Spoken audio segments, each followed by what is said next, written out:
신앙 고백 함께 하시겠습니다. 나는 전능하신 아버지 하나님 천지의 창조주를 믿습니다. 나는 그의 유일하신 아들 우리 주 예수 그리스도를 믿습니다. 그는 성령으로 잉태되어 동정녀 마리아에게서 나시고 본디오 빌라도에게 고난을 받아 십자가에 못 박혀 죽으시고 장사된 지 사흘 만에 죽은 자 가운데서 다시 살아나셨으며 하늘에 오르시어 전능하신 아버지 하나님 우편에 앉아 계시다가 거기로부터 살아있는 자와 죽은 자를 심판하러 오십니다. 나는 성령을 믿으며 거룩한 공교회와 성도의 교제와 죄를 용서받는 것과 몸의 부활과 영생을 믿습니다. 아멘. 네, 오늘 함께 보실 말씀은 사사기 20장 29절부터 35절까지 말씀입니다. 사사기 20장 29절부터 35절까지 말씀 함께 보시겠습니다. 우리 다 같이 한 목소리로 같이 읽도록 하겠습니다. 사사기 20장 29절부터 35절까지 말씀 같이 읽겠습니다. 이스라엘이 기브아 주위에 군사를 매복하니라. 이스라엘 자손이 셋째 날에 베냐민 자손을 치러 올라가서 전과 같이 기브아에 맞서 전열을 갖추매 베냐민 자손이 나와서 백성을 맞더니 꾀임에 빠져 성읍을 떠났더라. 그들이 큰 길 곧 한쪽은 올라가는 길이요 한쪽은 기브아의 들로 가는 길에서 백성을 쳐서 전과 같이 이스라엘 사람 30명가량을 죽이기 시작하며 베냐민 자손이 스스로 이르기를 이들이 처음과 같이 우리 앞에서 패한다 하나 이스라엘 자손은 이르기를 우리가 도망하여 그들을 성읍에서 큰 길로 꿰어내자 하고 이스라엘 사람이 모두 그들의 처소에서 일어나서 바알다말에서 전열을 갖추었고 이스라엘의 복병은 그 장소 곧 기브아 초장에서 쏟아져 나왔더라. 온 이스라엘 사람 중에서 택한 사람 10,000명이 기브아에 이르러 치매 싸움이 치열하나 베냐민 사람은 화가 자기에게 미친 줄을 알지 못하였더라. 여호와께서 이스라엘 앞에서 베냐민을 치심에 당일에 이스라엘 자손이 베냐민 사람 25,100명을 죽였으니 다 칼을 빼는 자였더라. 아멘.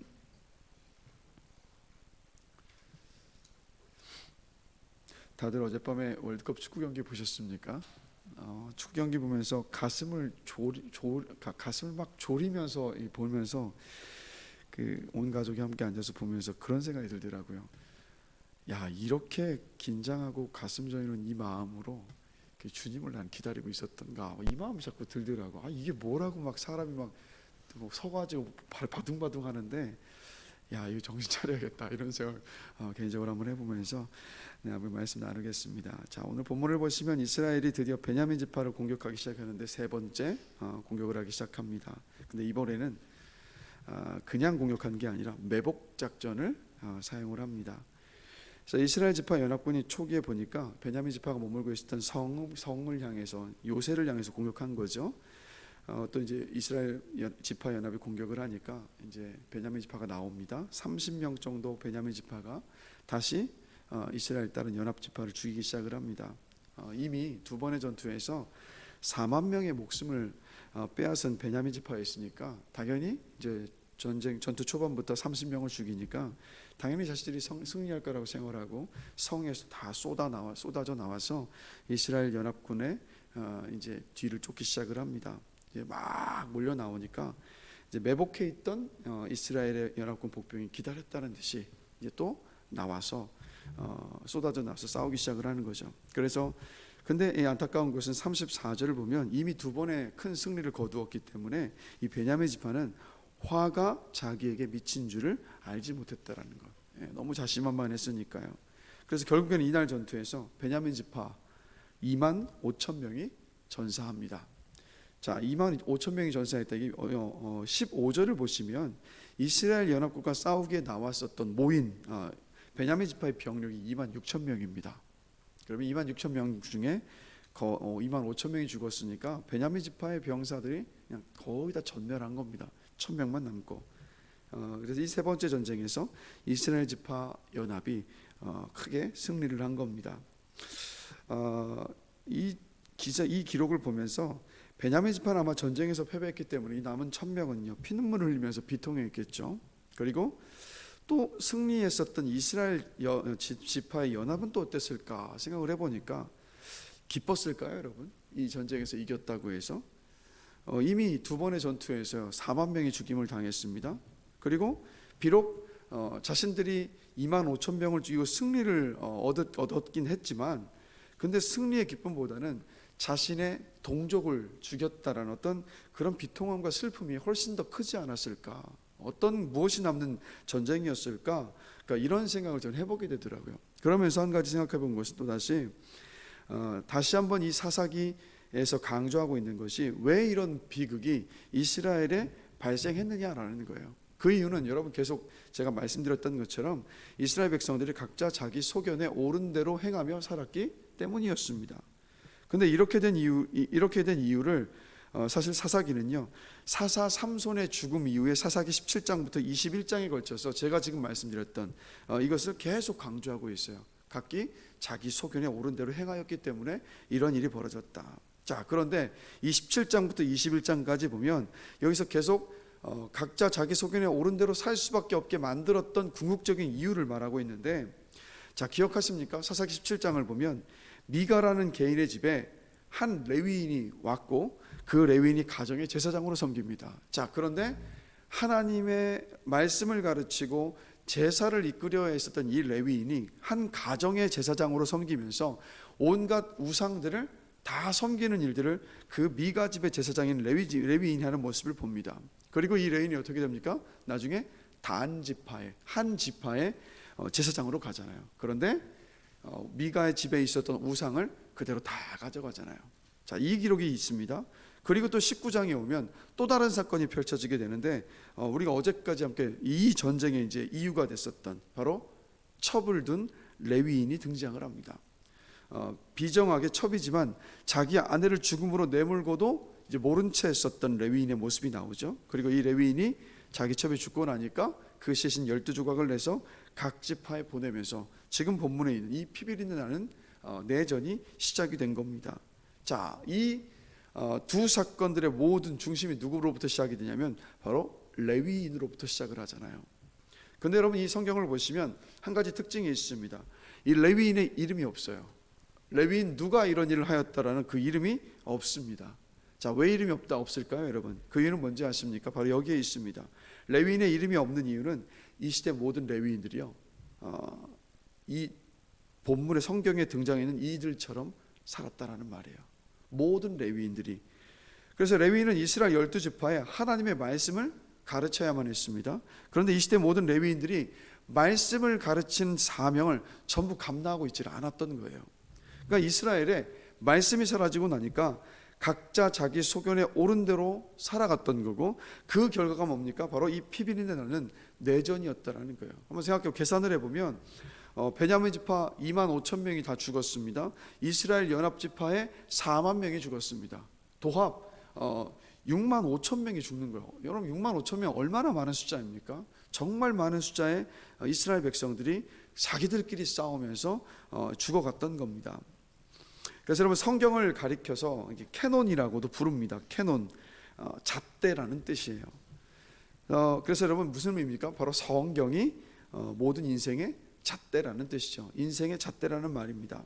그러니까 저와 여러분에게도요, 이 사건들을 보면서, 이스라엘 백성들 안에 일어나는 이 사건을 보면서 우리에게도 말씀의 잣대가 사라지면요, 우리도 이스라엘 백성과 똑같이 살아갈 수밖에 없다라는 것. 자, 말씀이 사라지면요, 우리도 자기 소견에 오른 대로, 쉬운 말로 그냥 내 생각대로, 내 감정대로, 그냥 내 욕심대로 우리 행동하고 선택하고 결정하고 사람들을 대하면서 살아갈 수밖에 없다라는 거죠. 그래서 여러분, 계속 강조하지만 여러분의 인생의 기준은 무엇입니까? 그리스도인인 저와 여러분의 기준은 바로 여러분 말씀이 되어야 된다는 것. 그러려면 늘 말씀 가까이 해야 합니다. 근데 이 말씀을 우리가 가까이 해야만 하는 이유가 있는데, 그 말씀이 가져다주는 기능과 역할이 있기 때문입니다. 여러분 잘 아시는 말씀인데, 디모데후서 3장 16절에서 17절 말씀, 우리 잠시 한번 찾아보실까요? 신약성경 디모데후서 3장 16절 17절입니다. 디모데후서 3장 16절 17절 말씀 한번 찾아보겠습니다.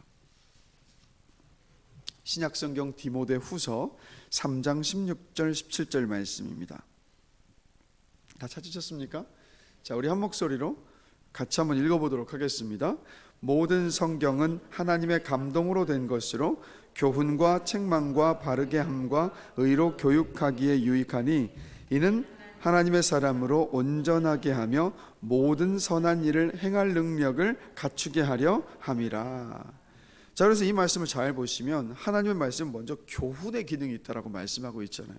교훈은 뭐냐면 바로 저와 여러분들이 걸어야 할 길을 바로 성경이 보여준다라는 말씀입니다. 이게 바로 교훈이에요. 두 번째 성경 말씀의 기능은 뭐냐면 책망의 기능이 있습니다. 그러니까 책망이 뭡니까? 바로 저와 여러분들이 이 땅을 살아가면서 우리가 어디에서 길을 벗어났는가, 하나님께서 기뻐하시는 어떤 그 길이 아닌 어디에서 그 길을 벗어나 있는가, 그걸 보여준다라는 뜻이에요. 그리고 세 번째는 바르게 하는 기능이 또 있습니다. 어디로 벗어났는지를 아는 것에서 그쳐버리면 안 되죠. 다시 돌아가는 방법을 보여주는 게 바로 성경 말씀이라는 뜻이에요.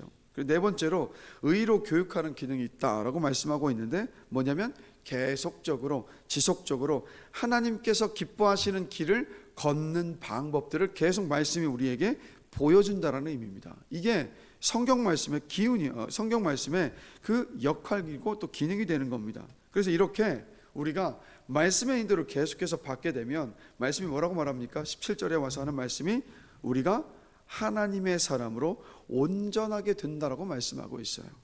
그러니까 예수 믿는 사람답게 우리가 바뀐다라는 말이에요. 작은 예수가 되어간다는 이야기입니다. 그리고 또 한 가지 결과가 뭡니까? 이 말씀을 계속하게 될 때 모든 선한 일을 행할 능력을 갖추게 된다는 것. 선한 일을 행하게 된다. 이게 뭡니까? 바로 하나님의 뜻이 무엇인지를 아는 것. 그게 바로 선한 일을 하는 것 아니겠어요? 하나님의 뜻 앞에 순종하는 것. 그런 사람으로 저와 여러분들을 변화시킨다는 겁니다. 그래서 여러분, 결국 하나님의 말씀은요, 저와 여러분의 성품을 바꿉니다. 존재의 변화를 가져온다는 말씀이에요. 우리의 삶이 변화한다는 겁니다. 그래서 여러분, 말씀을 더욱더 사모하게 되시길 다시 한번 주님의 이름으로 간절히 기도합니다. 특별히 이거 한 가지 좀 아셔야 돼요. 여러분, 우리가 이 땅을 살아가다가 우리의 육신의 죽음을 맞이하고 난 후에 우리 모두 천국에 가지 않습니까? 천국에 가게 되는데, 천국에 가게 될 때, 즉 예수님께서 이 땅에 다시 오실 때 우리가 육신으로 함께 다 부활하게 될 건데, 주님과 같은 영광된 모습으로 그 전에 우리가 주님과 함께 천국에 머물게 될 거란 말이에요. 근데 그때 우리의 영혼이 가지 않습니까? 근데 여러분, 영혼이 뭐라고 생각하십니까? 영혼이 뭘까요? 영혼이 뭘까요, 여러분? 한번 생각해 보셨습니까? 우리의 영혼이 주님께 간다라고 다들 알고 계시는데, 영혼이 뭐라고 생각하십니까? 영혼은요, 우리의 성품과 인격을 말합니다. 즉 영혼이라는 것이 우리의 성품과 인격을 다 담고 있고, 그 영혼을 담는 그릇이 우리의 육신 아니겠습니까? 그래서 육체와 영혼이 합쳐져서 우리가 한 사람의 하나님의 형상을 닮은 존재로서 이 땅을 살아가는 겁니다. 그래서 많은 분들이 놓치고 있는 것이 뭐냐면, 그냥 이 땅에 살다가 어느 순간 천국에 가면은 다 끝이라고 생각을 하시는데, 그게 아니에요, 여러분. 어떤 모습으로 가는 거냐면, 우리가 이 땅을 살면서 주님의 이 말씀 앞에 순종하며 살아갈 때 우리의 성품과 인격이 바뀌는 겁니다. 그래서 우리의 변화된 그 성품과 인격을 가지고 주님 앞에 서게 되는 거예요. 그래서 이 땅을 살아가면서 천국에 가기에 합당한 인격과 성품으로 저와 여러분들이 지금 빚어져 가고 있다는 말입니다. 그렇기 때문에 이 땅에서의 삶이요, 정말 중요한 것이 뭐냐면, 우리의 변화된, 말씀을 통해서 바뀌고 변화된 성품과 인격을 가지고 주 앞에 서서 그 모습 속에서 주님께서 우리에게 이 상을 주신다라고 말씀하시지 않습니까? 그렇기 때문에 정말 여러분, 우리 말씀을 가까이 하시면서 이 말씀을 통해서 저와 여러분들이 정말 주님을 닮은 모습으로 아름답게 빚어져 갔으면 좋겠습니다. 아름답게 변화되어 가기를 원해요. 그래서 특별히 이 말씀이 우리의 인생을 해석해야 되고요, 말씀이 그럴 때 저와 여러분들 지켜줄 수 있습니다. 그리고 그 말씀이 우리를 예수 그리스도를 닮은 그 존재의 변화를 우리 인생 속에서 반드시 경험하게 한다는 것. 그래서 이 말씀을 통해서 이런 은혜를 경험하신 여러분들 되시기를 주님의 이름으로 간절히 축원합니다. 그래서 오늘도요, 늘 결심하셔야 돼요. 그래, 말씀 가까이 하겠습니다. 말씀을 읽고 묵상하는 일을 게을리하지 않겠습니다. 말씀을 통해서 말씀이 내 기준이 되기를 원하고, 정말 말씀 앞에 내가 순종하기를 원하노라고 그렇게 늘 기도하시는 가운데에서 정말 말씀의 사람들이 되시기를 주님의 이름으로 축원합니다. 잠시 기도하겠습니다. 하나님 아버지, 사사기가 그 마지막 끝을 향해 가면서 계속해서 강조하고 있는 것은, 말씀을 이스라엘 백성들에게 가르쳐야 했었던 레위인들이 말씀을 제대로 가르치질 않았습니다. 그로 인하여서 기준이 사라져버린 채 각자 자기 소견에 옳은 대로 살았었던 이스라엘 백성들의 모습을 봅니다. 그리고 그 결과가 피비린내 나는 내전이었고 서로가 서로를 죽이는 안타까운 자리에까지 이르게 되는 모습을 이 말씀 속에서 보게 됩니다. 즉 말씀이 사라지면 우리는 이기적이고 자기중심적인 모습으로 살아갈 수밖에 없음을 기억하면서 하나님, 우리 말씀이 우리 인생의 잣대가 되기를 원합니다. 말씀을 늘 가까이 하고 말씀을 읽고 묵상하는 그 시간들을 통해서 말씀이 우리의 인생을 해석하고 우리 자신을 돌아보게 하시고, 그리고 그 말씀 앞에 정직하고 진실한 모습으로 섬을 통해서 우리가 정말 그 말씀을 통하여서 조금씩 변화되어져 가는 그 은혜를 주실 줄로 믿습니다. 이미 우리가 그 말씀 속에서 그러한 여정을 가고 있음에 감사합니다. 그러나 여기서 멈추지 않고 정말 주님을 닮은 모습으로 변화되는 그때까지 정말 말씀의 사람들이 되어서 이 땅을 살아갈 수 있도록 하나님 아버지 은혜를 베풀어 주시옵소서. 오늘 이 새벽 시간 기도하는 우리 사랑하는 모든 성도들, 말씀을 읽고 또 암송하고 배우고 또 묵상하는 그 일들에 최선을 다하게 하여 주시고, 그 말씀을 알아가는 기쁨, 말씀을 읽어가는 기쁨, 말씀을 통해서 하나님 아버지를 알아가는 그 즐거움과 기쁨을 누리는 복된 인생으로 주님 축복하여 주시옵소서. 오늘 이 새벽 시간도 믿음으로 주 앞에 간구하며 기도합니다. 두 마음이 아니라, 의심하는 믿음이 아니라, 흔들리는 믿음이 아니라, 오늘 내가 주 앞에 기도했을 때 주님께서 이 기도에 반드시 듣고 응답하신다는 그 믿음으로 구할 수 있는 시간으로 성령 하나님 인도하여 주시옵소서. 감사합니다. 예수 그리스도의 이름으로 기도드렸습니다. 아멘. 하늘에 계신 우리 아버지, 아버지의 이름을 거룩하게 하시며 아버지의 나라가 오게 하시며 아버지의 뜻이 하늘에서와 같이 땅에서도 이루어지게 하소서. 오늘 우리에게 일용할 양식을 주시고 우리가 우리에게 잘못한 사람을 용서하여 준 것 같이 우리 죄를 용서하여 주시고 우리를 시험에 빠지지 않게 하시고 악에서 구하소서. 나라와 권능과 영광이 영원히 아버지의 것입니다. 아멘.